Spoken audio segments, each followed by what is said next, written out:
ओम शांति। 12 सितंबर 2025 के ईश्वरीय महावाक्य है। पहले सुनते हैं मुरली के मुख्य पॉइंट्स। बाबा ने कहा, आत्मा को पवित्र बनाने और विकर्म विनाश का एकमात्र आधार योग है। काम महाशत्रु है, उस पर जीत पाना ही वास्तविक रक्षाबंधन की प्रतिज्ञा है।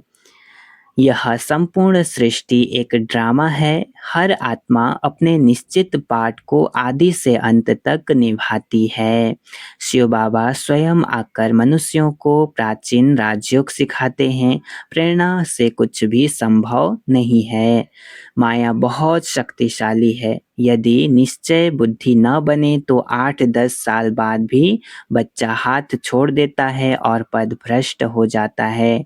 लास्ट में बाबा ने कहा, ब्राह्मण जीवन का फाउंडेशन है स्नेह और निश्चय। इसके बिना ज्ञान टिक नहीं सकता। अच्छा, अब सुनते हैं मुरली को विस्तार से। मुरली का सार। मीठे बच्चे, तुम्हारी पढ़ाई का सारा मदार है योग पर। योग से ही आत्मा पवित्र बनती है, विकर्म विनाश होते हैं। प्रश्न, कई बच्चे बाप का बनकर फिर हाथ छोड़ देते हैं, कारण क्या होता है? उत्तर, बाप को पूरी रीति न पहचानने के कारण, पूरा निश्चय बुद्धि न होने के कारण 8-10 वर्ष के बाद भी बाप को फारकती दे देते हैं, हाथ छोड़ देते हैं, पद भ्रष्ट हो जाता है। दूसरा, क्रिमिनल आई होने से माया की ग्रहचारी बैठ जाती है, अवस्था नीचे ऊपर होती रहती है, तो भी पढ़ाई छूट जाती है। ओम शांति। रूहानी बच्चों प्रति रूहानी बाप समझा रहे हैं। अभी समझते हो कि हम सब रूहानी बेहद के बाप के बच्चे हैं। इनको बाप दादा कहा जाता है। जैसे तुम रूहानी बच्चे हो, वैसे यह ब्रह्मा भी रूहानी बच्चा है शिव बाबा का। शिव बाबा को रथ तो जरूर चाहिए ना, इसलिए जैसे तुम आत्माओं को आर्गन्स मिले हुए हैं कर्म करने के लिए, वैसे शिव बाबा का भी यह रथ है, क्योंकि यह कर्म क्षेत्र है जहाँ कर्म करना होता है। वह है घर जहाँ आत्माएं रहती हैं। आत्मा ने जाना है हमारा घर शांति धाम है, वहाँ यह खेल नहीं होता, बत्तियां आदि कुछ नहीं होती, सिर्फ आत्माएं रहती हैं। यहाँ आती हैं पाठ बजाने। तुम्हारी बुद्धि में है यह बेहद का ड्रामा है। जो एक्टर्स हैं उन्हों की एक्ट शुरू से लेकर अंत तक तुम बच्चे नंबरवार पुरुषार्थ अनुसार जानते हो। यहाँ कोई साधु संत आदि नहीं समझाते हैं। यहाँ हम बच्चे बेहद के बाप पास बैठे हैं। अब हमको वापिस जाना है, पवित्र तो जरूर बनना है आत्मा को। ऐसे नहीं कि शरीर भी यहाँ पवित्र बनना है, नहीं, आत्मा पवित्र बनती है। शरीर तो पवित्र तब बने जब 5 तत्व भी सतो प्रधान हो। अब तुम्हारी आत्मा पुरुषार्थ कर पावन बन रही है। वहाँ आत्मा और शरीर दोनों पवित्र होते हैं, यहाँ नहीं हो सकता। आत्मा पवित्र बन जाती है तो फिर पुराना शरीर छोड़ती है, फिर नए तत्वों से नए शरीर बनते हैं। तुम जानते हो हमारी आत्मा बेहद के बाप को याद करती है व नहीं करती है, यह तो हर एक को अपने से पूछना है। पढ़ाई का सारा मदार है योग पर। पढ़ाई तो सहज है, समझ गए हैं कि चक्र कैसे फिरता है। मुख्य है ही याद की यात्रा। यह अंदर गुप्त है, देखने में थोड़े ही आता है। बाबा नहीं कह सकते कि यह बहुत याद करते हैं व कम। हाँ, ज्ञान के लिए बता सकेंगे कि यह ज्ञान में बहुत तीखा है। याद का तो कुछ देखने में नहीं आता है। ज्ञान मुख से बोला जाता है, याद तो है अजपा जाप। जाप अक्षर भक्ति मार्ग का है। जाप माना कोई का नाम जपना। यहाँ तो आत्मा को अपने बाप को याद करना है। तुम जानते हो हम बाप को याद करते करते पवित्र बनते बनते मुक्ति धाम शांति धाम में जाकर पहुँचेंगे। ऐसे नहीं कि ड्रामा से मुक्त हो जाएंगे। मुक्ति का अर्थ है दुख से मुक्त हो, शांति धाम जाएं फिर सुख धाम में आएंगे। पवित्र जो बनते हैं वह सुख भोगते हैं, अपवित्र मनुष्य उन्हों की खिदमत करते हैं खिदमत करते हैं। पवित्र की महिमा है, इसमें ही मेहनत है। आंखें बड़ा धोखा देती हैं, गिर पड़ते हैं नीचे ऊपर तो सबको होना पड़ता है, ब्रह्मचारी सबको लगती है। भल बाबा कहते हैं बच्चे भी समझा सकते हैं, फिर कहते हैं माता गुरु चाहिए क्योंकि अब माता गुरु का सिस्टम चलता है। आगे पिताओं का था, अभी पहले पहले कलश माताओं को मिलता है। माताएं मेजॉरिटी में हैं, कुमारियाँ राखी बांधती हैं पवित्रता के लिए। भगवान कहते हैं काम महाशत्रु है, इस पर जीत पहनो। रक्षाबंधन पवित्रता की निशानी है। वो लोग राखी बांधते हैं, पवित्र तो बनते नहीं हैं। वह सब है आर्टिफिशियल राखी, कोई पावन बनाने वाले नहीं हैं। इसमें तो ज्ञान चाहिए, अभी तुम राखी बांधते हो, अर्थ भी समझाते हो, यह प्रतिज्ञा कराते हो। जैसे सिख लोगों को कंगन निशानी होती है, परंतु पवित्र तो बनते नहीं। पतित को पावन बनाने वाला सर्व का सद्गति दाता एक है, वह भी देहधारी नहीं है। पानी की गंगा तो इन आँखों से देखने में आती है। बाप जो सद्गति दाता हैं उनको इन आँखों से नहीं देखा जाता। आत्मा को कोई भी देख नहीं सकते कि वह क्या चीज़ है। कहते भी हैं हमारे शरीर में आत्मा है, उनको देखा है कहेंगे नहीं। और सब चीज़ें जिसका नाम है वह देखने में ज़रूर आती है। आत्मा का भी नाम तो है, कहते भी हैं भ्रिकुटी के बीच चमकता है अजब सितारा, परंतु देखने में नहीं आते हैं। परमात्मा को भी याद करते हैं, देखने में कुछ नहीं आएगा। लक्ष्मी नारायण को देखा जाता है इन आँखों से, लिंग की भल पूजा करते हैं, परंतु वह कोई यथार्थ रीति तो नहीं है ना। देखते हुए भी जानते नहीं हैं परमात्मा क्या है, यह कोई नहीं जान सकते। आत्मा तो बहुत छोटी बिंदी है, देखने में नहीं आती है। न आत्मा को न परमात्मा को देखा जा सकता है, जाना जा सकता है ना। अभी तुम जानते हो हमारा बाबा आया हुआ है इनमें, इस शरीर की अपनी आत्मा भी है। फिर परमपिता परमात्मा कहते हैं मैं इनके रथ पर विराजमान हूँ, इसलिए बाप दादा कहते हो।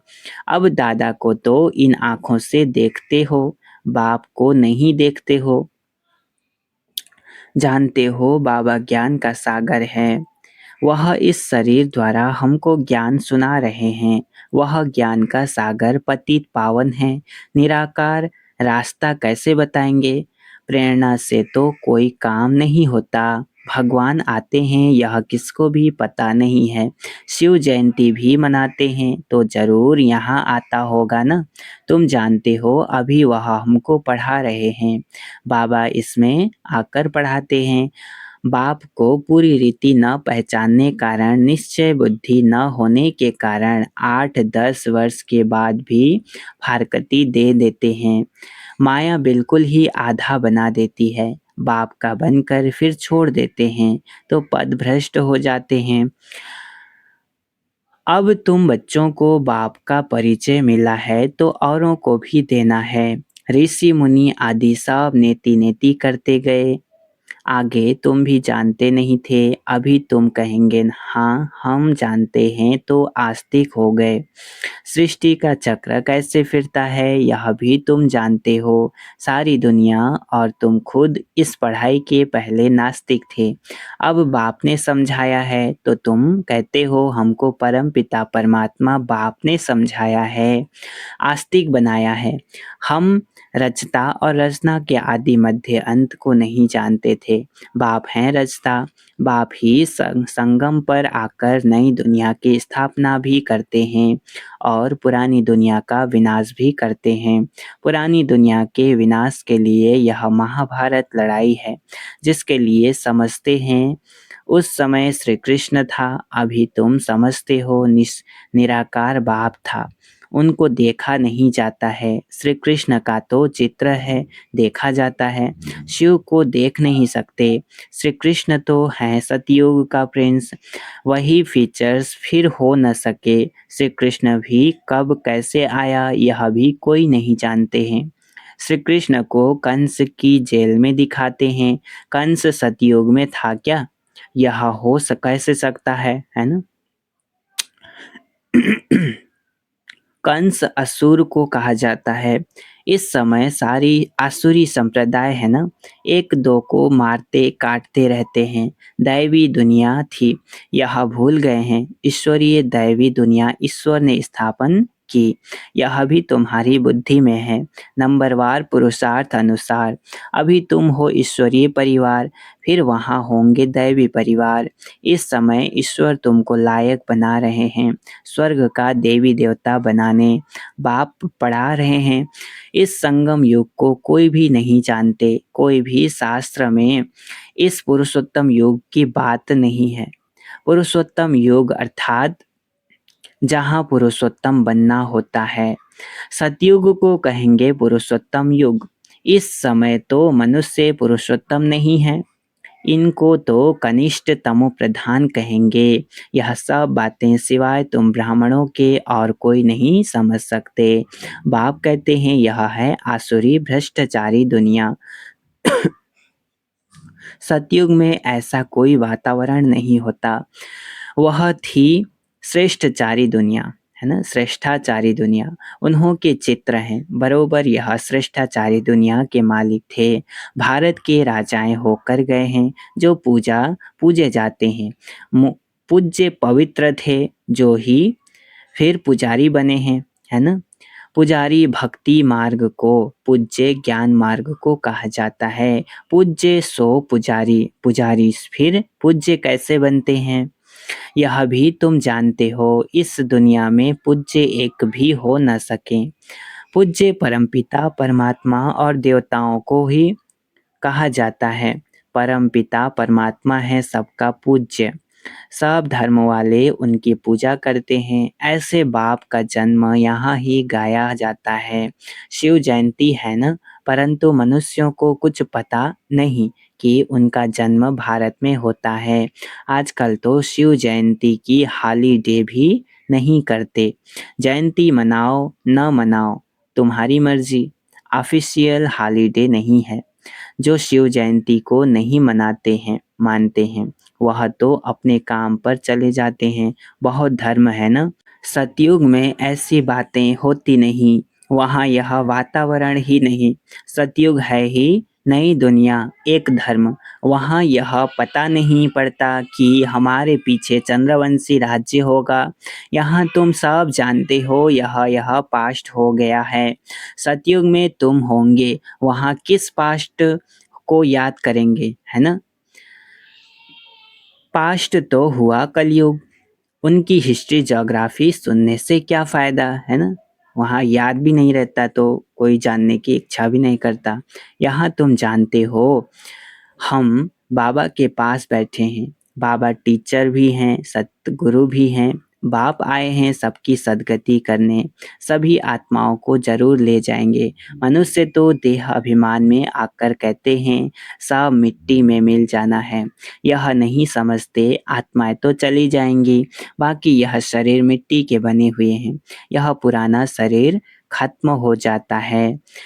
हम आत्मा एक शरीर छोड़ दूसरा जाए लेती हैं। यह इस दुनिया में हमारी अंतिम जन्म है। सब पतित हैं, सदैव पावन तो कोई रह नहीं सकते।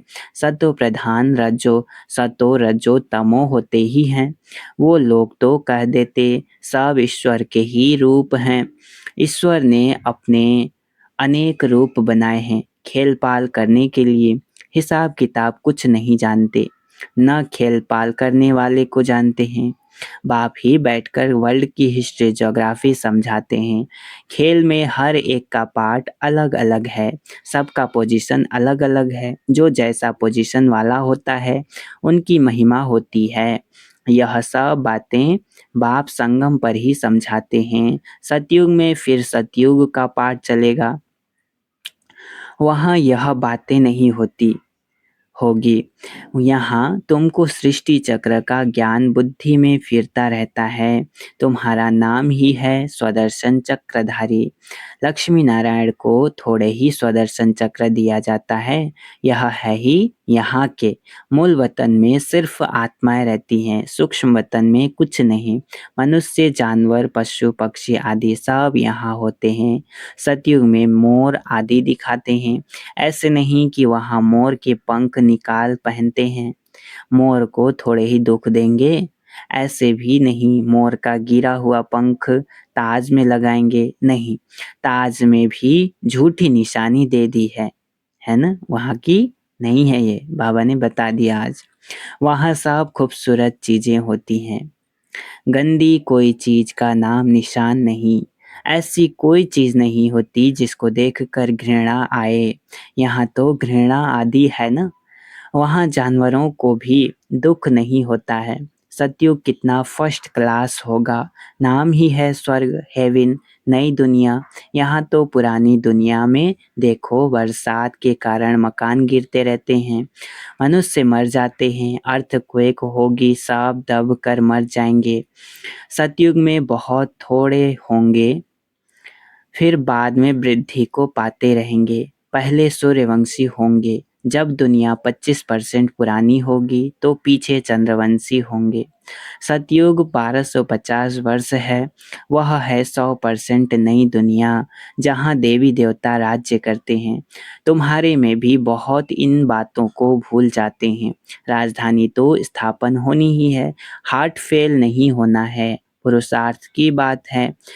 बाप सभी बच्चों से एक समान तक तदबीर यानी पुरुषार्थ कराते हैं, है ना, पढ़ाई तो एक है। तुम अपने लिए विश्व पर स्वर्ग की बादशाही स्थापन करते हो, अपने को देखना है हम क्या बनेंगे। अच्छा, मीठे मीठे सिकिलधे बच्चों प्रति माता पिता बाप दादा का याद प्यार और गुड मॉर्निंग। रूहानी बाप की रूहानी बच्चों को नमस्ते। हम रूहानी बच्चों की रूहानी माता पिता बाप दादा को याद प्यार और गुड मॉर्निंग, नमस्ते नमस्ते नमस्ते, शुक्रिया बाबा शुक्रिया। धारणा के लिए मुख्य सार है, पहला पॉइंट, इस पुरुषोत्तम युग में स्वर्ग के देवी देवता बनने की पढ़ाई पढ़कर स्वयं को लायक बनाना है। पुरुषार्थ में हार्ट फेल यानी दिल से कष्ट नहीं होना है। दूसरा, इस बेहद के खेल में हर एक्टर का पार्ट और पोजीशन अलग अलग है। जैसी जिसकी पोजीशन वैसा उसे मान मिलता है। यह सब राज समझ वर्ल्ड की हिस्ट्री ज्योग्राफी का सिमरण कर स्वदर्शन चक्रधारी बनना है। वरदान आज, बाप की बाप की हर श्रीमत का पालन करने वाले सच्चे स्नेही आशिक भव। क्या कहा? बाप की हर श्रीमत का पालन करने वाले सच्चे स्नेही आशिक भव। विस्तार, जो बच्चे सदा एक बाप के स्नेह में लवलीन रहते हैं, उन्हें बाप का हर बोल प्यार लगता है। क्वेश्चन समाप्त हो जाते हैं। ब्राह्मण जन्म का फाउंडेशन स्नेह है। जो स्नेही आशिक आत्माएं हैं, उन्हें बाप की श्रीमत पालन करने में मुश्किल का अनुभव नहीं होता है। स्नेह के कारण सदा यही उमंग रहता है कि बाबा ने जो कहा है वह मेरे प्रति कहा है, मुझे करना है बस, है ना। स्नेही आत्माएं बड़ी दिल वाली होती हैं, इसलिए उनके लिए हर बड़ी बात भी छोटी हो जाती है। स्लोगन है, कोई भी बात को फील करना यह भी फेल की निशानी है ना। कोई भी बात को फील करना यह भी फेल की निशानी है। अच्छी बात को फील तो कर सकते हैं, लेकिन जो इग्नोर करने वाली बात है उसको एक कान से सुनकर हटा देना है। अव्यक्त इशारे, अब लगन की अग्नि को प्रज्वलित कर योग को ज्वाला रूप बनाओ। ज्वाला स्वरूप की स्थिति का अनुभव करने के लिए निरंतर याद की ज्वाला प्रज्वलित रहे। इसकी सहज विधि है, सदा अपने को सारथी या और साक्षी समझकर चलो। आत्मा इस रथ की सारथी है, यह स्मृति स्वतः ही इस रथ यानी देह से व किसी भी प्रकार के देहभान से न्यारा बना देती है। स्वयं को सारथी समझने से सर्व कर्मेंद्रियां अपने कंट्रोल में रहती हैं। सूक्ष्म शक्तियां मन, बुद्धि, संस्कार भी ऑर्डर प्रमाण रहते हैं। अच्छा, ओम शांति।